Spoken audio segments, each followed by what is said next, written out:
വേനൽ ചൂടിന് ആശ്വാസമായി വേനൽ മഴ തുടരുന്നു. വരും ദിവസങ്ങളിലും കനത്ത മഴ തുടരുമെന്നാണ് കാലാവസ്ഥാ വകുപ്പിന്റെ മുന്നറിയിപ്പ്. സംസ്ഥാനത്ത് വേനൽ മഴ തുടരുന്നു. ഒറ്റപ്പെട്ടയിടങ്ങളിൽ ഇടിമിന്നലോട് കൂടിയ മഴയ്ക്കും ശക്തമായ കാറ്റിനും സാധ്യതയുണ്ടെന്നാണ് കേന്ദ്ര കാലാവസ്ഥാ വകുപ്പിന്റെ മുന്നറിയിപ്പ്. പകൽ കനത്ത താപനില അനുഭവപ്പെടുമ്പോഴും രാത്രിയിൽ മഴ ലഭിക്കുന്നത് വലിയ ആശ്വാസമാണ്.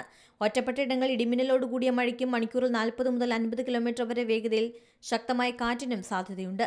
നാളെ കോട്ടയം, എറണാകുളം, ഇടുക്കി ജില്ലകളിൽ യെല്ലോ അലർട്ടാണ്. 8-ാം തീയതി വരെ മഴ തുടരുമെന്നാണ് കാലാവസ്ഥാ വകുപ്പ് പുറപ്പെടുവിച്ച മുന്നറിയിപ്പ്. വെള്ളിയാഴ്ച തിരുവനന്തപുരം, കൊല്ലം, പത്തനംതിട്ട ജില്ലകളിൽ യെല്ലോ അലർട്ടുണ്ട്. മുന്നറിയിപ്പ് നൽകാത്ത ജില്ലകളിലും ഒറ്റപ്പെട്ടയിടങ്ങളിൽ നേരിയ മഴയ്ക്ക് സാധ്യതയുണ്ടെന്നാണ് കാലാവസ്ഥാ വകുപ്പ് അറിയിക്കുന്നത്. തൃശൂർ, മലപ്പുറം, കോഴിക്കോട്, വയനാട്, കണ്ണൂർ, കാസർഗോഡ് ജില്ലകളിൽ ഒറ്റപ്പെട്ടയിടങ്ങളിൽ നേരിയ മഴയ്ക്ക് സാധ്യതയുണ്ടെന്നും കാലാവസ്ഥാ വകുപ്പ് അറിയിച്ചു. News desk C Malayalam news. ഏറ്റവും പുതിയ വാർത്തകളും വിശേഷങ്ങളും വിരൽത്തുമ്പിലറിയാൻ സി മലയാളം ന്യൂസ് എല്ലാ ഡിജിറ്റൽ പ്ലാറ്റ്ഫോമുകളിലും ലഭ്യം.